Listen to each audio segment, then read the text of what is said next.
Hello everyone, my name is Samir Mahmood and I am the CERF Secretariat Training Coordinator, and I'm also a Program Officer in the CERF Program Unit.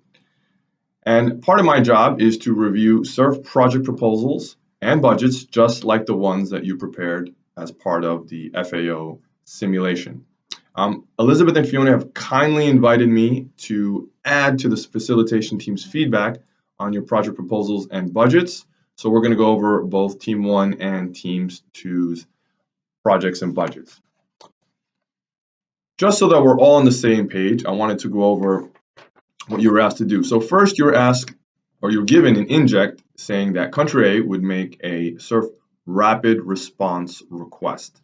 And that's for flash flood and landslides in a context with refugees and IDPs. So we asked to prepare what we call a CERF project proposal and budget using the template. You knew the overall request that includes all the agencies. It's about 10 million. And you were also told that on average, FAO gets about 30% in this country of the overall. And that's quite normal. There's a prioritization process and agencies get different amounts of the overall 10 million. Now, what I think was really good and really smart was you were asked to focus on the areas that we focus on here as CERF program officers. The results framework, the implementation calendar, the life-saving justification, and of course, the budget. So let's get right to Team 1's project proposal. Now, I'm going to go over three things.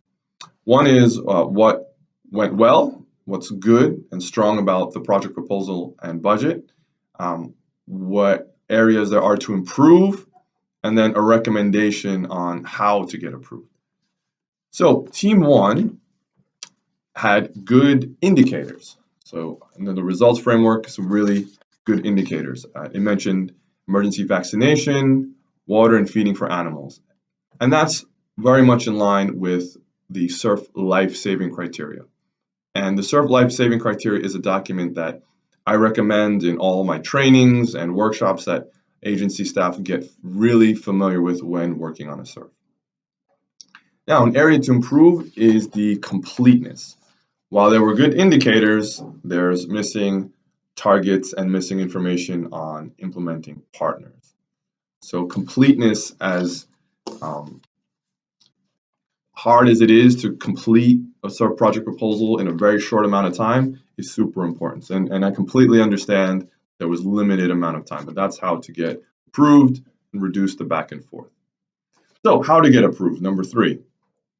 Ensure completeness, as I mentioned, and then elaborate on some budget details. There were some really, I think, a pretty good breakdown of some information in the budget. It made sense. There would be mostly procurement, some contracts, and there'd be some travel and training costs, a bit less, and of course, some general operating expenses. And you have some detailed questions from the FAO facilitation team.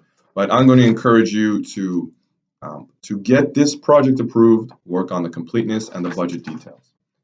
One thing I want to say is that once an agency is prioritized to be part of a CERF request, it's likely that that project is going to get approved. The question is, how long is it going to take? How many revisions? And that's where you come in. And the stronger your initial project proposal is, the more complete it is, the more it adheres to the life-saving criteria, the faster it'll get approved, and the fewer back and forth, the fewer emails between the field and CERF Secretariat, and it can move quickly. Cool. So let's move on to team number 2.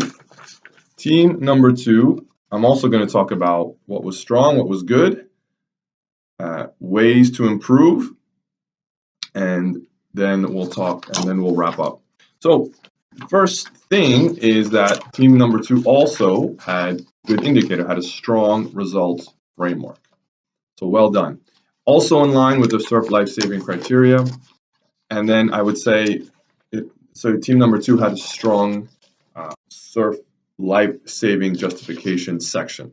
So this section talked about animal husbandry as a primary source of livelihoods, food insecurity, and fragile livelihoods. So I think this team took a close look at the CERF life-saving criteria which is great. And then I think that came across strong. Even had an implementation calendar filled out. So well done on the completeness area. Ways to improve. Not too many, if we focus on these sections. A few details in the budget. The budget is one of the most time-consuming parts of the CERF application process. This is broken down quite well. It has description of units, quantities, unit costs. Section B is broken down. Areas to break down further, the details, the NGO activities, and then provide a breakdown of and complete the overhead costs. So, team number 2, well done. Congratulations, your project is approved more quickly, and you've both teams have applied for approximately $3 million. So the next thing to do, team number 2, is to implement the CERF money in 6 short months. So what's different about CERF is the very limited implementation timeframe, very different than other donors. All the money needs to be spent. It's to jumpstart that response. We say kickstart, jumpstart the immediate response to an emergency. And then other donor funding should follow after that 6 months. So thank you very much for your time. More information and tools is available on our great website. It has the application materials that you used in the simulation, guidance packages, and something we call the CERF handbook, which really explains the process, the differences between rapid response and what's called underfunded emergencies, how to be strategic, etc. So with that, I'm going to say thank you and goodbye.